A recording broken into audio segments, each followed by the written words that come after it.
Kannada matrimony ಆಷಾಢ offer. ಈಗ membership ತಗೊಳ್ಳಿ, ಆಷಾಢದಲ್ಲಿ free ಆಗಿ ಯೂಸ್ ಮಾಡಿ.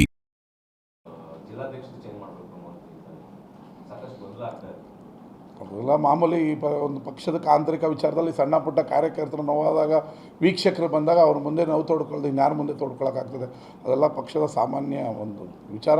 ಈಗ ಇಡೀ ದೇಶದಲ್ಲೇ ಜಿಲ್ಲಾಧ್ಯಕ್ಷನ ಪಾರದರ್ಶಕವಾಗಿ ಆಯ್ಕೆ ಮಾಡಬೇಕು ಅಂತೇಳಿ ಪ್ರತಿ ಜಿಲ್ಲೆಗೂ ವೀಕ್ಷಕರನ್ನ ನಮ್ಮ ರಾಜ್ಯದಲ್ಲಿ ಹಾಕಿದರೆ ಅವ್ರು ಬಂದು ಪ್ರತಿ ತಾಲೂಕಿಗೂ ಹೋಗಿ ಕೇಳ್ತಾ ಇದ್ದಾರೆ. ಆ ಸಂದರ್ಭದಲ್ಲಿ ಏನೋ ಒಂದು ಸಣ್ಣ ಪುಟ್ಟ ನೋವಾಗಿರೋ ಕಾರ್ಯಕರ್ತರು ಮಾಡೋದು ಹೌದು, ಅದೇನು ದೊಡ್ಡ ವಿಚಾರ ಅಲ್ಲ, ಅದು ಪಕ್ಷದ ಆಂತರಿಕ ವಿಚಾರ ಅಲ್ಲ. ಈಗ ಬದಲಾವಣೆ ಮಾಡಬೇಕು ಇಲ್ಲ ಮುಂದುವರಿಸ್ಬೇಕು ಅನ್ನೋದಕ್ಕೆ ವೀಕ್ಷಕರು ಬಂದಿರೋದು. ಅವ್ರ ಕೆಲಸ ಮಾಡ್ತಾರೆ. ಇದರಲ್ಲಿ ನಾನು ಏನಿಲ್ಲ, ಅವ್ರ ಕೆಲಸ ಮಾಡ್ತಾರೆ. ಇವೆಲ್ಲ ಪಕ್ಷದ ಆಂತರಿಕ ವಿಚಾರ. ಅದೆಲ್ಲ ಎಲ್ಲ ಪಕ್ಷದಲ್ಲಿ ಇರ್ತದೆ. ಈಗ ಕಾರ್ಯಕರ್ತರು ನೋವಾಗಿರೋ, ಈಗ ನನ್ನ ಮೇಲೆ ನೋವಾಗಿರೋನು ಯಾರ ಹತ್ರ ಹೇಳಬೇಕು? ನಾನು ನೆಗ್ಲೆಕ್ಟ್ ಮಾಡ್ತೀನಿ ಅಂದರೆ ನನ್ನ ಮೇಲಿನವರು ಒಂದು ವಿಚಾರ ಕೇಳಿದಾಗ ಅವ್ರ ಹತ್ರ ದೂರ ಹೇಳ್ತಾರೆ. ಅದೆಲ್ಲ ಒಂದು ಪಕ್ಷದ ಆಂತರಿಕ ವಿಚಾರ.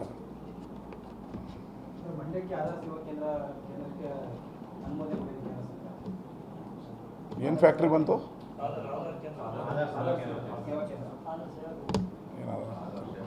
ಬಂದಿದ್ದರೆ ಸ್ವಾಗತ ಮಾಡ್ತೀನಿ.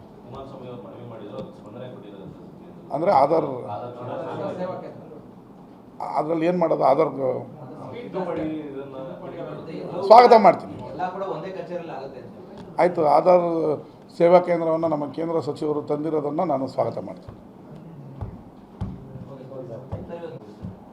ನಿನ್ನೆನೇ ಸಂಪುಟ ಇದ್ರದ್ದು ಸಭೆ ಆಗಬೇಕಾಗಿತ್ತು. ಅಲ್ಲಿ ಲೋಕಸಭೆಯಲ್ಲಿ ನೀಟ್ ವಿಚಾರ ಗಲಾಟೆ ಜಾಸ್ತಿ ಆಗಿರೋದ್ರಿಂದ ಅದು ಇವತ್ತು ಇದರಿಂದ ಅಲ್ಲಿ ನಮ್ಮ ಹೈಕಮಾಂಡ್ ಅವ್ರಿಗೆ ಸಮಯ ಅಭಾವ ಇರೋದ್ರಿಂದ ನಿನ್ನೆದು ಇವತ್ತಿಗೆ ಹೋಗಿದೆ. ನೋಡೋಣ ಏನಾಗುತ್ತೆ.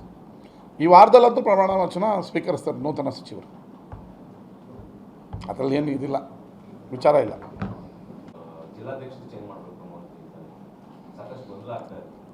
ಅದೆಲ್ಲ ಮಾಮೂಲಿ. ಒಂದು ಪಕ್ಷದ ಆಂತರಿಕ ವಿಚಾರದಲ್ಲಿ ಸಣ್ಣ ಪುಟ್ಟ ಕಾರ್ಯಕರ್ತರು ನೋವಾದಾಗ, ವೀಕ್ಷಕರು ಬಂದಾಗ ಅವ್ರ ಮುಂದೆ ನೋವು ತೋಡ್ಕೊಳ್ಳೋದು ಇನ್ಯಾರ ಮುಂದೆ ತೋಡ್ಕೊಳ್ಳೋಕ್ಕಾಗ್ತದೆ? ಅದೆಲ್ಲ ಪಕ್ಷದ ಸಾಮಾನ್ಯ ಒಂದು ವಿಚಾರ. ಈಗ ಇಡೀ ದೇಶದಲ್ಲೇ ಜಿಲ್ಲಾಧ್ಯಕ್ಷನ ಪಾರದರ್ಶಕವಾಗಿ ಆಯ್ಕೆ ಮಾಡಬೇಕು ಅಂತೇಳಿ ಪ್ರತಿ ಜಿಲ್ಲೆಗೂ ವೀಕ್ಷಕರನ್ನ ನಮ್ಮ ರಾಜ್ಯದಲ್ಲಿ ಹಾಕಿದರೆ ಅವ್ರು ಬಂದು ಪ್ರತಿ ತಾಲೂಕಿಗೂ ಹೋಗಿ ಕೇಳ್ತಾ ಇದ್ದಾರೆ. ಆ ಸಂದರ್ಭದಲ್ಲಿ ಏನೋ ಒಂದು ಸಣ್ಣ ಪುಟ್ಟ ನೋವಾಗಿರೋ ಕಾರ್ಯಕರ್ತರು ಮಾಡೋದು ಹೌದು, ಅದೇನು ದೊಡ್ಡ ವಿಚಾರ ಅಲ್ಲ, ಅದು ಪಕ್ಷದ ಆಂತರಿಕ ವಿಚಾರ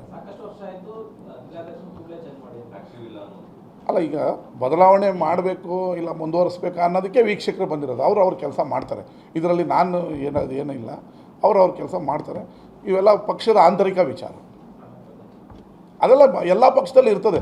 ಈಗ ಕಾರ್ಯಕರ್ತರು ನೋವಾಗಿರೋ, ಈಗ ನನ್ನ ಮೇಲೆ ನೋವಾಗಿರೋನು ಯಾರ ಹತ್ರ ಹೇಳಬೇಕು? ನಾನು ನೆಗ್ಲೆಕ್ಟ್ ಮಾಡ್ತೀನಿ ಅಂದರೆ ನನ್ನ ಮೇಲಿನವರು ಒಂದು ವಿಚಾರ ಕೇಳಿದಾಗ ಅವ್ರ ಹತ್ರ ದೂರ ಹೇಳ್ತಾರೆ. ಅದೆಲ್ಲ ಒಂದು ಪಕ್ಷದ ಆಂತರಿಕ ವಿಚಾರ. ಕನ್ನಡ ಮ್ಯಾಟ್ರಿಮೋನಿ ಆಷಾಢ ಆಫರ್. ಈಗ ಮೆಂಬರ್ಶಿಪ್ ತಗೊಳ್ಳಿ, ಆಷಾಢದಲ್ಲಿ ಫ್ರೀ ಆಗಿ ಯೂಸ್ ಮಾಡಿ.